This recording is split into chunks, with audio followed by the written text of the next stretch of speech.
फतेहपुर की सियासत में इन दिनों भूचाल सा आ गया है और वजह है मुख्यमंत्री योगी आदित्यनाथ का वो बयान जिसने राजनीतिक गलियारों में खलबली मचा दी है।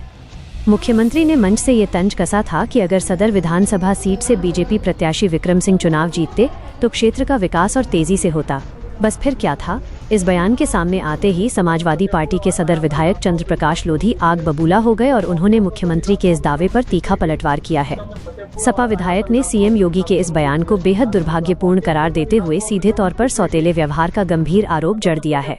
विधायक का साफ कहना है कि मुख्यमंत्री सिर्फ एक पार्टी के नहीं बल्कि पूरे प्रदेश के नेता सदन होते हैं और उनकी नज़र में हर विधायक और हर क्षेत्र बराबर होना चाहिए। लेकिन इस तरह के बयानों से साफ जाहिर होता है कि बीजेपी के अलावा अन्य दलों के विधायकों के साथ किस तरह का भेदभाव किया जाता है। चंद्र प्रकाश लोधी ने अपनी बात को साबित करने के लिए विकास कार्यों का पूरा कच्चा चिट्ठा खोल कर रख दिया है।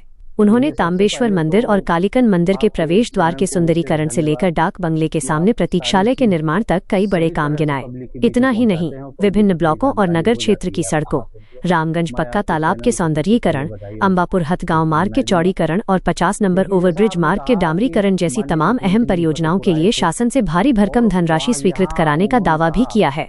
मुख्यमंत्री के बयान और सपा विधायक के इस करारे पलटवार ने फतेहपुर के सियासी तापमान को 7वें आसमान पर पहुंचा दिया है। एक तरफ सत्ता पक्ष विकास की शर्त रख रहा है तो दूसरी तरफ विपक्ष अपने कामों का हिसाब देकर सरकार को कटघरे में खड़ा कर रहा है। अब देखना ये दिलचस्प होगा कि सियासत के इस अखाड़े में आरोप प्रत्यारोप का ये दौर आगे क्या नया मोड़ लेता है। कब्जे पर तो मुख्यमंत्री जी का तो सीधा हिसाब किताब है। मुख्यमंत्री जी के जमीन को कौन कब्जा कर लेगा?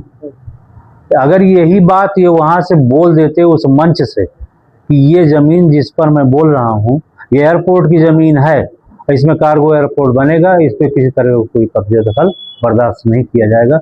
ये तो अगर फतेहपुर चमकाने का मन है उनका तो चमकाने में पहला पॉइंट, पहला बिंदु ये हो सकता था जहां से वो बोल रहे थे। सवाल तो ये उठता है कि मुख्यमंत्री जी ने कहा कि सदर विधानसभा के लिए बहुत कुछ दे के जा रहे हैं, तो आपकी नजर में क्या देखे गए हैं आपके पास? देखिए, सदर विधानसभा में जो महती आवश्यकताएं हैं, जो जनपद स्तर पर आवश्यकताएं में जो पूर्ति होनी चाहिए, जिन चीजों का होना आवश्यक है, मैंने तमाम चीजें लिख करके वो चीजें दिया है जो विधानसभा ही नहीं पूरे जनपद स्तर की समस्या है और उससे जनपद का नाम रोशन होता और हमारे विधानसभा को भी लाभ मिलता।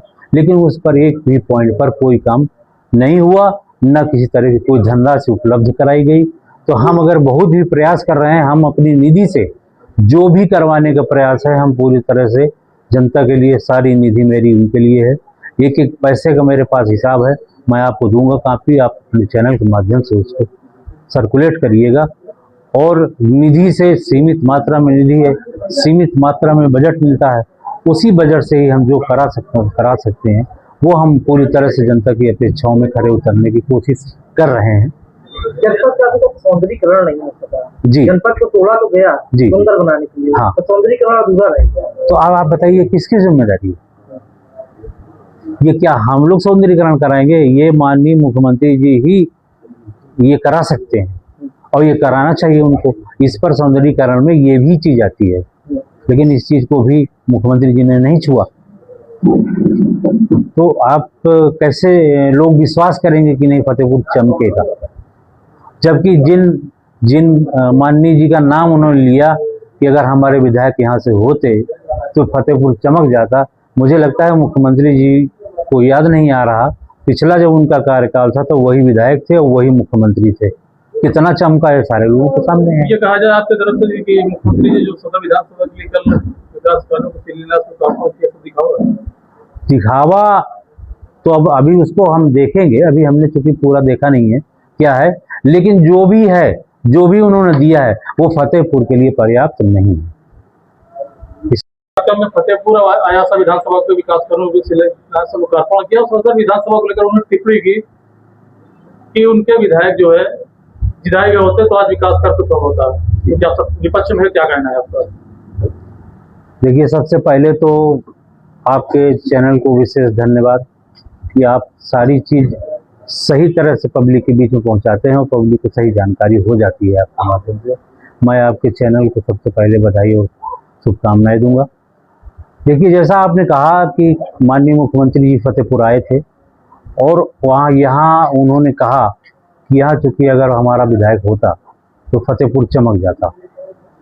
मैं आपके माध्यम से याद दिलाना चाहता हूँ मुख्यमंत्री जी को कि मुख्यमंत्री जी जिस मंच पर और जिस ज़मीन पर जिस स्थान पर बोल रहे थे इसके लिए मैंने मुख्यमंत्री जी से बात भी की कई बार, और इसके बाद विधानसभा में जब मुझे संबोधन का मौका मिला तो मैंने कहा कि मेरे यहाँ एयरपोर्ट की ज़मीन है, उस पर हमारे यहाँ कार्गो एयरपोर्ट की और विशेष आवश्यकता है, इस पर आप जो है विशेष कृपा दृष्टि बनावें और इसको हमें प्रदान करें, क्योंकि फतेहपुर के लिए महती आवश्यकता है। कच्चा माल है, कच्चा माल तैयार होता है तो उसको बाहर अन्य प्रांतों में भेजने के लिए कम समय में भेजना पड़ता है, तो ट्रकों के माध्यम से बहुत समय लग जाता है, तमाम माल खराब हो जाता है, लोगों का नुकसान होता है। तो अगर एयरपोर्ट यहाँ हो जाएगा कार्गो एयरपोर्ट तो इससे बड़ी आसानी और सुविधा मिलेगी। वर्षों से कई बार उससे प्रयास किए गए, उससे सवाल भी उठाए। जी एक लगातार आपके सदन में मुद्दा उठाया था क्योंकि शहर के विकास की बात करें जी, तो ट्रैफिक को लेकर के यहाँ सिग्नल लग जाए, हाँ जी जी, उसको लेकर भी कभी दोबारा अपने वहाँ सदन में बात उठाई? सदन में बात उठाई, कई बार लिख दिया, मैं आपको कॉपी दूंगा, मेरे पास सब कुछ रखा हुआ है, एक एक पैसे का पूरा हिसाब है, एक एक लिखा पढ़ी मेरे पास है, सब हम आपको देंगे, आप देखिएगा हमारे प्रयास में अगर कहीं कोई कमी हो। लेकिन अब चूंकि सत्ता पक्ष और विपक्ष का जो अंतर होता है माननीय मुख्यमंत्री जी के मन में तो है, क्योंकि जब सबका साथ सबका विकास सबका प्रयास वो कह रहे हैं तो फिर विधायक तो हम भी हैं और विधायक उनके भी हैं, तो फिर बराबर दीजिए ना भाई, हम भी तो पब्लिक के लिए ही काम करेंगे, आपके विधायक भी पब्लिक के लिए ही काम करते हैं। और एक चीज़ और आप बता दें एक मिनट में, जब हम लोग विधानसभा चलती है तो हम लोग अपनी डिमांड्स रखते हैं, इसलिए कि हमारी सरकार नहीं है भाई, हम अखिलेश यादव जी के सिपाही हैं, तो हम सपा के विधायक हैं, हम लोग विपक्ष के विधायक हैं, तो हम लोगों की बात को वैसे भी दरकिनार कर दिया जाता है। लेकिन आप ताज्जुब मानेंगे कि जब इनके सत्ता पक्ष के विधायक बोलते हैं तो वो भी अपनी समस्याओं को समस्याएं बोलते हैं।